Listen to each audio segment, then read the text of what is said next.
नमस्कार दोस्तों, स्वागत है आपके अपने यूट्यूब चैनल आइडियल अड्डा में। दोस्तों, आज की इस वीडियो में बात करेंगे एंशिएंट हिस्ट्री के टॉपिक है भारतीय इतिहास का काल विभाजन। भारतीय इतिहास को कितने कालों में बांटा गया है, उनके बारे में समझेंगे। यहाँ से आपको सभी एग्जाम में लगभग प्रश्न देखने को मिलता है। तो ये भारतीय इतिहास का काल विभाजन क्या है? भारतीय इतिहास को 3 कालखंडों में बांटा गया है। पहला है प्रागैतिहासिक काल। पहला हमारा क्या है? प्रागैतिहासिक काल है। प्रागैतिहासिक काल में क्या था? लिखित साक्ष्य उपलब्ध नहीं था। इस समय में जो है लिखित साक्ष्य उपलब्ध नहीं हो पाया। उसके बाद मानव जीवन पूर्णतः सभ्य नहीं था। प्रागैतिहासिक काल में जो है मानव जीवन सभ्य नहीं था, असभ्य मानव जीवन था। लोग सभ्यता के अनुसार जैसे हम लोग अभी जीवन जी रहे हैं, इस प्रकार लोग प्रागैतिहासिक काल में नहीं रहा था। उसके बाद है हमारा दूसरा कालखंड आदि ऐतिहासिक काल। आदि ऐतिहासिक काल में जो है पुरातात्विक साक्ष्य उपलब्ध हुआ। उस समय में भी पुरातात्विक साक्ष्य मिला है हमारे यहाँ, जैसे कोई खंडहर मिला है, कोई पत्थर मिला है, तो कोई औजार मिला है। लिखित साक्ष्य को अभी तक पढ़ा, उस समय में जो लिखित साक्ष्य उसको अभी तक पढ़ा नहीं जा सका। आदि ऐतिहासिक कांस, और इस काल को हम लोग आदि ऐतिहासिक काल को ही कांस युग भी कहा था, क्योंकि इसमें कांसा का जो है धातु, कांसा से बना हुआ धातु बहुत अधिक मात्रा में मिला, इसलिए इसको कांस युग भी कहा जाता है। और तीसरा हमारा है ऐतिहासिक काल। लिखित साक्ष्यों के पढ़ने में सफलता मिला है। लगभग 600 ईस्वी पूर्व के बाद वाला जो काल है, इसको हम लोग ऐतिहासिक काल के अंतर्गत रखेंगे। अब है हमारा ऐतिहासिक काल। इसमें हम जानेंगे सबसे पुराना काल हमारा क्या था। तो सबसे पुराना काल था पाषाण काल। पाषाण काल को 3 कालखंडों में बांटा गया है। पूरा पाषाण काल, मध्य पाषाण काल, नव पाषाण काल। पूरा पाषाण काल का जो है टाइम पीरियड पूछा है, एग्जाम में पूछा गया कि पूरा पाषाण काल कब से कब तक था। तो 5 लाख से ईस्वी से पूर्व से लेकर के 10,000 ईस्वी पूर्व के काल को पूरा पाषाण काल कहा जाता है। पूरा पाषाण काल कब से कब तक का है? तो 5 लाख ईस्वी पूर्व से लेकर के 10,000 ईस्वी पूर्व के काल को पाषाण काल कहा जाता है। पाषाण काल के बाद है हमारा मध्य पाषाण काल। मध्य पाषाण काल कहा जाता है 10,000 ईस्वी पूर्व से लेकर के और 6,000 ईस्वी पूर्व के काल को कहा जाता है मध्य पाषाण काल। उसके बाद है नव पाषाण काल।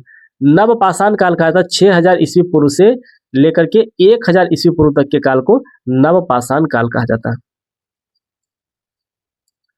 अब पाषाण काल में भी निम्न पुरा पाषाण काल है।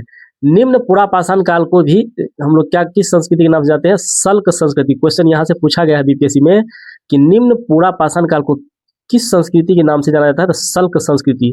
और सल्क संस्कृति से हमको सोहन घाटी मिला है और बेलन घाटी।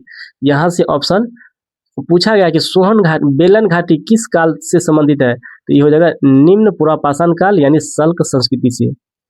और बेलन घाटी, सोहन घाटी और बेलन घाटी जो है निम्न पुरा पाषाण काल के समय का है। मध्य पुरा पाषाण काल। मध्य पुरा पाषाण काल को किस संस्कृति के नाम से जाना जाता है? तो फलक संस्कृति। निम्न पुरा पाषाण काल को सल्क संस्कृति और मध्य पुरा पाषाण काल को फलक संस्कृति के नाम से जाना जाता है। यहाँ से भी सोहन घाटी और बेलन घाटी में नर्मदा नदी और तुंगभद्रा नदी का साक्ष्य मिला है मध्य पुरा पाषाण काल से भी। उच्च पुरा पाषाण काल। उच्च पुरा पाषाण काल को सल्क फलक संस्कृति कहा जाता है। उच्च पुरा पाषाण काल को क्या कहता है? सल्क फलक संस्कृति। बेलन घाटी से, यहाँ बेलन घाटी से मिला है छोटा नागपुर घाटी और मध्य भारत से मिला है कर्नाटक और आंध्र प्रदेश का इतिहास। कहाँ से? तो उच्च पुरा पाषाण काल से। अब ईस्वी के बारे में जानेंगे। ईस्वी क्या होता है? बहुत स्टूडेंट को कंफ्यूजन होता है कि बीसी क्या होता है और ईस्वी क्या होता है।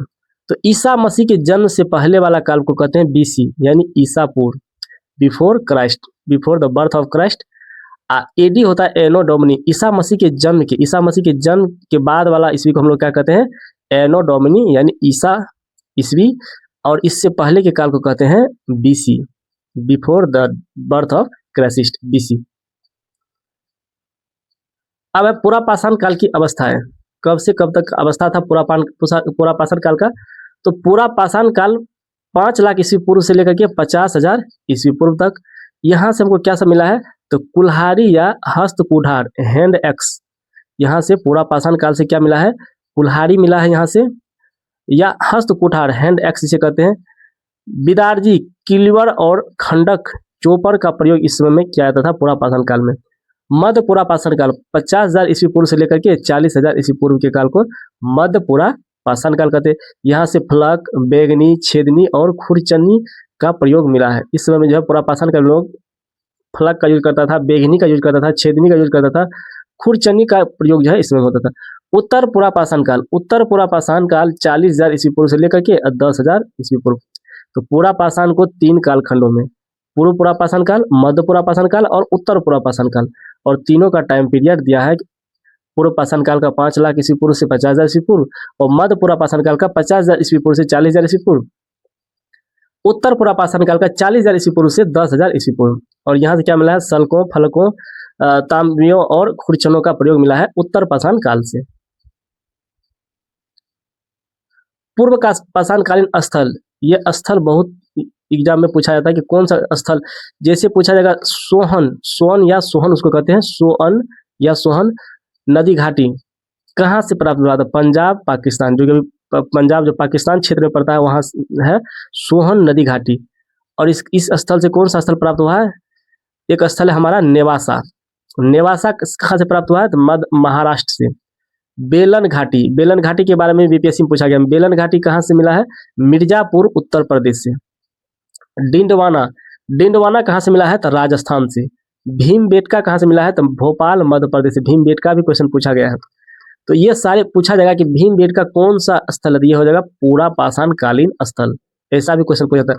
और भीमबेटका कहाँ से मिला है? किस देश से, किस जगह से, किस राज्य से? ये भी क्वेश्चन पूछ सकता है। तो भीमबेटका कहाँ मिला है? भोपाल, जो कि किस राज्य में पड़ता है? मध्य प्रदेश में। नेवासा महाराष्ट्र में। हुंसगी कहाँ से मिला? हुंसगी कर्नाटक से। पहलगांव कश्मीर में पहलगांव हमला के बारे में सुने हैं, पहलगांव।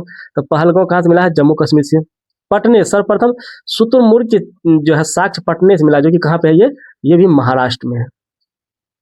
पूर्व पाषाणकालीन काल की अवधि में जलवायु में नमी कम हो गई थी। क्वेश्चन पूछा जाएगा कि पूर्व पाषाणकालीन की अवधि में जलवायु कैसा था? नमी कम था, उस समय नमी कम हो गया था पूर्व पाषाणकालीन में। अब है मध्य पाषाण काल का कुछ। तो सरल वटिकास्म उद्योग प्रचलित हो गया था मध्य पुरापाषाण काल में। पत्थर के गोली से वस्तुओं का निर्माण होने लगा था। पत्थर का जो गोला था उससे जो है वस्तुओं का निर्माण होने लगा था। शिल्प सामग्री नर्मदा और तुंगभद्रा नदी के किनारे उपस्थित हुआ था मध्य पुरापाषाण काल में। उत्तर पुरापाषाण काल आर्द्रता कम, जलवायु अपेक्षाकृत गर्म था। चकमक का जो है उद्योग इस समय में उत्तर पुरापाषाण काल में स्टार्ट हो गया था। मध्य पाषाण काल 10,000 ईस्वी पूर्व से लेकर के 6,000 ईस्वी पूर्व तक था मध्य पाषाण काल। मध्य पाषाण काल का जो है प्रमुख खोज क्या सब है? यहाँ से क्वेश्चन आता है, आग का आविष्कार किस काल में? क्वेश्चन पूछा जाएगा कि आग का आविष्कार किस काल में हुआ? तो मध्य पाषाण काल में। और यहाँ से प्रमुख स्थल आदमगढ़ कहाँ है? मध्य प्रदेश में। क्वेश्चन पूछा जाएगा आदमगढ़ किस राज्य में है? तो मध्य प्रदेश में। बागोड़ किस काल राज्य में है? तो राजस्थान में। आदमगढ़ किस काल का है? तो आदमगढ़ रहेगा मध्य पाषाण काल का। बागोड़ किस समय का है? तो मध्य पाषाण कालीन स्थल है बागोड़।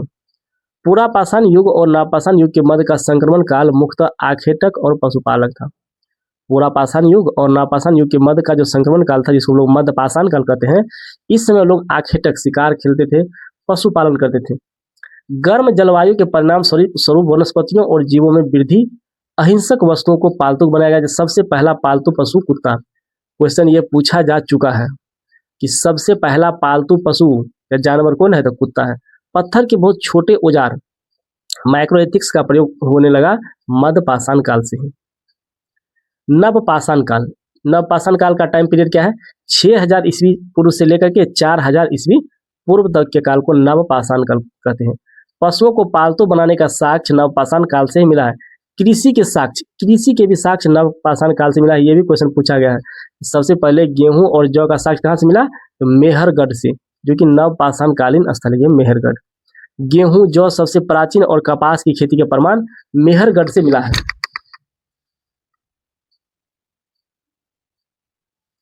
खाद्य उत्पादक घरों के साक्ष्य, पहिए का आविष्कार। क्वेश्चन यहाँ से पूछा जाएगा कि पहिए का आविष्कार किस काल में हुआ? तो नवपाषाण काल में। घरों के साक्ष्य, घर में जो लोग रहने लगे, इसका साक्ष्य किस काल से प्राप्त होने लगा? तो नवपाषाण काल से। इससे पहले लोग घर में रहते, शिकार खेलते थे, जंगल में रहते थे, कोई जीवन नहीं था। इसमें नवपाषाण काल में जो है घरों में रहने का साक्ष्य प्राप्त हुआ। खाद्य उत्पादन चीज खाने वाला जैसे गेहूं, जौ, कपास, इसका भी शुरुआत किस काल से माना जाता है? नवपाषाण काल से। कश्मीर घाटी, कश्मीर घाटी से क्या मिला है? हड्डियों के बने उपकरण या हथियार। क्वेश्चन पूछा जाएगा, हड्डियों के बने उपकरण या हथियार किस नवपाषाण कालीन स्थल से मिला है? तो कश्मीर घाटी से। और कश्मीर घाटी में दो जगह था, एक था बुर्जहोम और दूसरा था गुफकराल। गुफकराल और बुर्जहोम। बुर्जहोम श्रीनगर से 16 किलोमीटर के पश्चिम में है। इंसानों के साथ पालतू कुत्ते के समाधान, ये प्रश्न भी पूछा गया है कि इंसानों के साथ जो है पालतू कुत्ते को जो दफनाया जाता है, ये कहाँ से मिला है? तो बुर्जहोम से ही मिला है। कुम्हारों की गुफा, गुफकराल से क्या मिला है? कुम्हारों की गुफा श्रीनगर के 41 किलोमीटर दक्षिण पश्चिम में पड़ता है ये गुफकराल। और कृषि और पशुपालन के साक्ष्य गुफकराल से भी मिला है।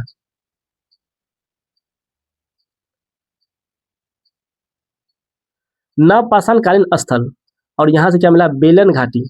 बेलन घाटी कोल्डिहवा, बेलन घाटी कहाँ है? कोल्डिहवा में। सबसे पहले 700 ईस्वी पूर्व में चावल के साक्ष्य मिले हैं, कहाँ से? कोल्डिहवा से। ये भी प्रश्न पूछा गया है, सबसे पहले चावल के साक्ष्य कहाँ से मिले हैं? तो बेलन घाटी कोल्डिहवा से। कोल्डिहवा भी ऑप्शन में रहता है कि कहाँ से मिला है? तो कोल्डिहवा से। और कोल्डिहवा किस में था? तो बेलन घाटी में स्थित था। ये कब मिला? 700 ईस्वी पूर्व में। चावल की खेती, चावल की खेती, चावल का साक्ष्य मिला कोल्डिहवा से। और चावल की खेती का साक्ष्य कहाँ से मिला है? चावल खेती का तो प्रयागराज उत्तर प्रदेश से। चट्टानों में चित्रकला यानी मानवों के चित्र का अवशेष कहाँ से मिला है? तो भीमबेटका मध्य प्रदेश से। हड्डियों का, ये बीपीएससी टीआरई में क्वेश्चन पूछा है। हड्डी जो है हड्डियों के उपकरण चिरांद बिहार से। लेकिन क्वेश्चन इस प्रकार से नहीं पूछा, लिखा था निम्नलिखित में कौन नवपाषाण कालीन स्थल है? इसमें ऑप्शन में था चिरांद और भी ऑप्शन में था, ये हमारा क्या होगा? चिरांद आंसर उसमें होता। लेकिन यहाँ से प्रश्न पूछा जा सकता है कि चिरांद से क्या मिला है? तो हड्डियों के उपकरण मिला है। और चिरांद कौन सा स्थल है? नवपाषाण कालीन स्थल है। बाजरा की खेती, बाजरा की खेती का साक्ष्य कहाँ से मिला है? संगनकल्लू, ब्रह्मगिरी, पिकलीहल, हल्लूर, ये सारे कर्नाटक के हैं। यहाँ से मिला है बाजरा की खेती का साक्ष्य, संगनकल्लू से, ब्रह्मगिरी, पिकलीहल, हल्लूर, कर्नाटक। भीमा, कृष्णा और तुंगभद्रा नदी के पास क्या क्या मिला है? ये मिला है बूडीहाल कर्नाटक में, उतनूर तेलंगाना में। सबसे प्राचीन स्थल जो है उतनूर तेलंगाना में मिला है, ये भीमा, कृष्णा और तुंगभद्रा नदी के पास। नागार्जुन कोंडा, नागार्जुन कोंडा कहाँ पे है? आंध्र प्रदेश में। बूडीहाल है कर्नाटक में। उतनूर पूछा जाएगा कहाँ पे है, किस राज्य में? उतनूर है तो तेलंगाना में। बूडीहाल किस राज्य में है? तो कर्नाटक में। और जो कि उतनूर जो है तेलंगाना में जो मिला है, ये उतनूर, ये सबसे प्राचीन स्थल है, नवपाषाण कालीन सबसे प्राचीन स्थल है। नागार्जुन कोंडा कहाँ पे मिला है? तो आंध्र प्रदेश में। और ये तीनों किस नदी? तो भीमा नदी, कृष्णा नदी और तुंगभद्रा नदी के पास मिला सारा स्थल। अगला है ताम्रयुग, ताम्रयुग कैल्कोलिथिक एज। मानवों द्वारा पहली धातु का खोज, मानवों द्वारा कुछ पूछा जाएगा, सबसे पहला धातु का खोज कौन सा धातु किया गया था? तांबा का। इसलिए इस युग का नाम क्या रखा गया? ताम्रयुगिनी। तांबा और पत्थरों के साथ साथ प्रयोग इसी समय हुआ था, ताम्र युग में ही। और ग्रामीण समुदाय में लोग एक समुदाय बना के लोग रहने लगे थे ताम्र युग में ही, कैल्कोलिथिक एज में ही। इसमें क्षेत्रीय राजस्थान, तांबा का जो है साक्ष्य मिला कहाँ से? क्षेत्रीय राजस्थान। क्वेश्चन पूछा है क्षेत्रीय किस राज्य में है? तो राजस्थान में। और मल जखंड मध्य प्रदेश से भी तांबा के साक्ष्य मिले हैं। प्रमुख ताम्रपाषाणिक संस्कृतियां, इसमें जानेंगे धातु कर्म का ज्ञान, आहार संस्कृति, राजस्थान के उदयपुर क्षेत्र में। आहार संस्कृति कहाँ पर था, किस क्षेत्र में? क्वेश्चन यहाँ से पूछा जाएगा, आहार संस्कृति कहाँ से था? तो राजस्थान के उदयपुर क्षेत्र में। कायथा संस्कृति कहाँ पर प्रचलित था? तो चंबल नदी के क्षेत्र में था कायथा संस्कृति। ये बीपीएससी टीआरई 4 के लिए बहुत ही महत्वपूर्ण प्रश्न यहाँ से क्वेश्चन देखने को आपको मिलेगा निश्चित। कायथा संस्कृति कहाँ है? चंबल नदी के क्षेत्र में। रंगपुर संस्कृति कहाँ पे? गुजरात के तटीय क्षेत्र में रंगपुर संस्कृति। मालवा संस्कृति, सबसे बड़ी साइट धातु कर्म का ज्ञान हुआ था अहरार, कायथा और रंगपुर में। और सबसे बड़ी साइट था मालवा संस्कृति, जो कि नर्मदा नदी क्षेत्र मिला है, मालवा संस्कृति। जोड़वे संस्कृति कहाँ से मिला है? महाराष्ट्र के देमाबाद और इनाम गांव से। जोड़वे संस्कृति कहाँ मिला है? तो महाराष्ट्र के देमाबाद और इनाम गांव से। ताम्रपाषाण कालीन स्थल पूर्वी भारत में, पूर्वी भारत में जो है कौन कौन ताम्रपाषाण कालीन स्थल था? तो पूर्वी भारत में चिरांद गंगा नदी के तट पे, वर्धमान, मिदनापुर पश्चिम बंगाल में। क्वेश्चन आ जाएगा यहाँ से कि वर्धमान और मिदनापुर कहाँ पे है? तो पश्चिम बंगाल में। मध्य भारत में कौन था? तो मालवा, कायथा और एरन, ये तीनों मध्य भारत में था। महाराष्ट्र में जोड़वे, नेवासा और देमाबाद तथा चंदौली, सोनगांव, इनामगांव, प्रकाश और नासिक, ये सारा कहाँ पे था? महाराष्ट्र में। दक्षिण पूर्व राजस्थान में कौन कौन था? तो आहार सबसे पहला, और दक्षिण पूर्व राजस्थान में था आहार, जो कि सबसे पहला मिला था आहार दक्षिण पूर्व राजस्थान में। और गिलुंद, गिलुंद और आहार कहाँ पे था? तो दक्षिण पूर्व राजस्थान में। आज का प्रश्न कैसा लगा लाइक कमेंट करके बताएं। यदि आप इस चैनल पर नए हैं तो चैनल को सब्सक्राइब कर लें। इस वीडियो को अधिक से अधिक दोस्तों को शेयर करें। ये लेक्चर आपको सभी एग्जाम, खास करके बीपीएससी टीआरई 4, बीपीएससी एईडीओ, बिहार दरोगा, बिहार एसएससी, बिहार परिचारी, सभी एग्जाम के लिए जो है बहुत ही महत्वपूर्ण है। तो मिलते हैं अगले वीडियो में। आपको सभी हिस्ट्री का सभी topic, ancient history, medieval history, modern history, world history, और हमारा जो है पॉलिटी का भी सारा टॉपिक वाइज आपको एनालिसिस किया जाएगा, ज्योग्राफी का भी सारा टॉपिक वाइज कराया जाएगा।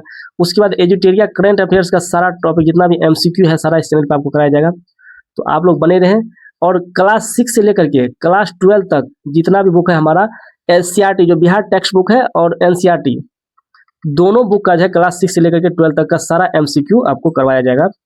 तो मिलते हैं अगले लेक्चर में। Thanks for watching.